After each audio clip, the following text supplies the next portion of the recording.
Guys, back with another video.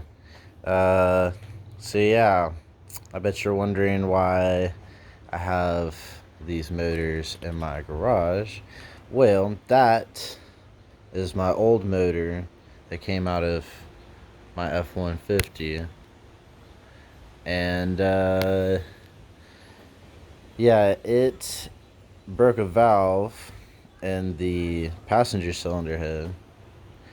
And so it basically, on cylinder 4, just broke off that little edge there and went out the head. So I know it didn't hit anything. I checked out the piston and it looks fine and everything. So I'm rebuilding the heads. I will be getting some comp cams. I just got done rebuilding my intake manifold, putting new gaskets in it. But yeah, done some upgrades to the garage. Got better lights now.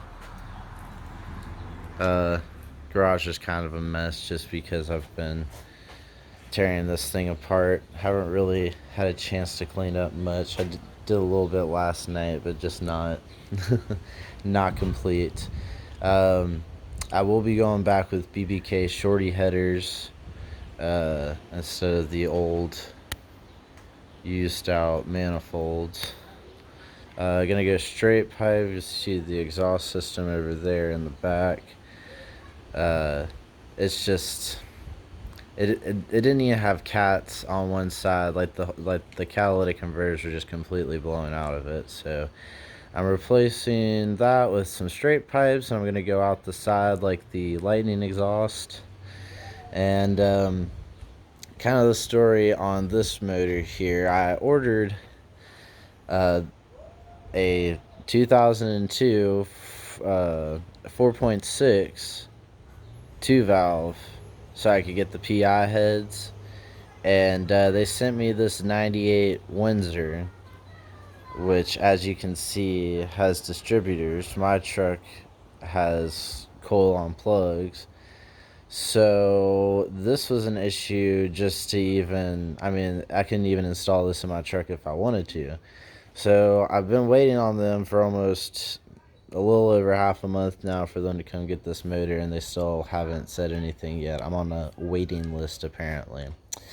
So until I can get rid of this, I cannot complete that. So I am just at a standstill right now. And doing this vlog is just helping me, you know, decompress from the situation. So, as you can see, I've been busy. I got all new gaskets. Got the new bolts. All of my intake, the rest of my intake gaskets, exhaust manifold gaskets.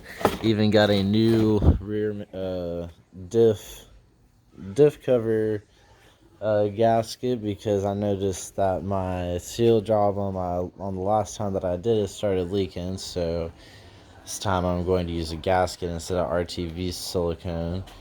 But yeah, if anybody can tell me how I can get rid of these things right here out of my garage, that would be awesome. Or at least try to keep them out, because it's getting annoying just having to keep these things out of my face while I'm working. I like bumblebees. It's not that I mind them. It's just that they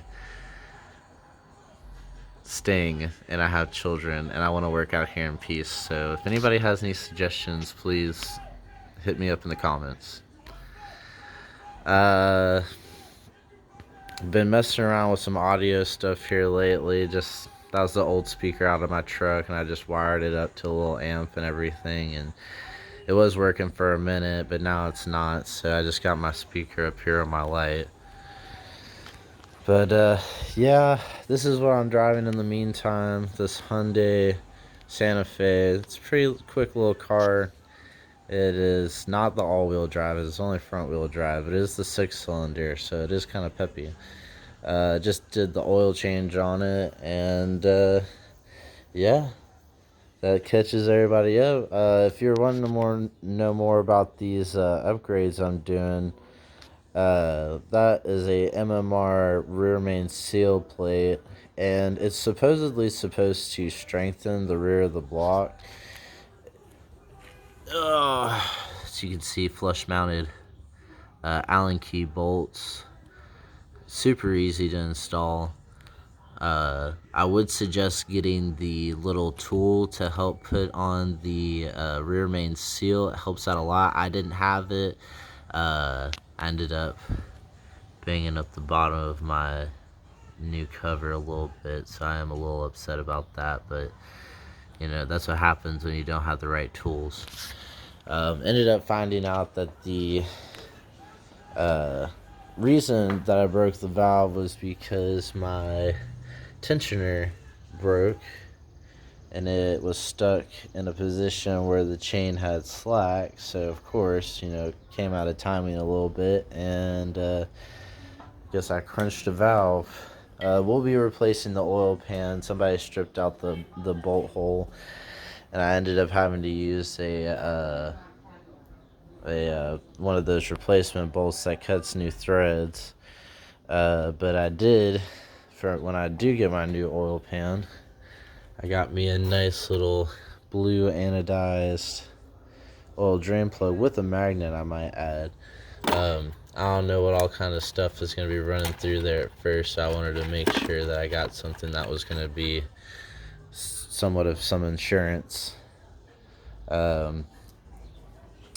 Kept everything organized, box system. I don't really like to bag things because it makes it harder to access, I feel. Got new injectors on the intake manifold all the way around both sides. I cleaned it up a little bit. It was nastier.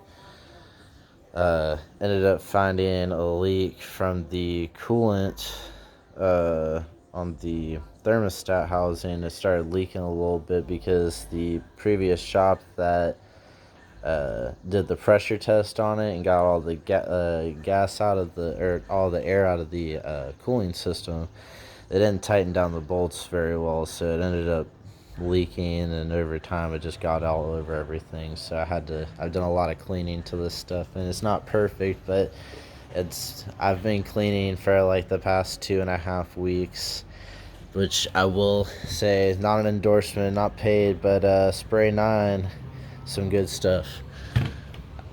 And I bought that bottle at Advanced Auto Parts for like $16, and it's clean to everything, and I still have maybe a little less than half a bottle left out of that, and I have another one too still. So yeah, if you want any information on the gaskets, I have extra gaskets too, by the way. If you have a 2000 and up PI motor, I have intake gasket and valve cover gaskets for that. They're sitting underneath my table here.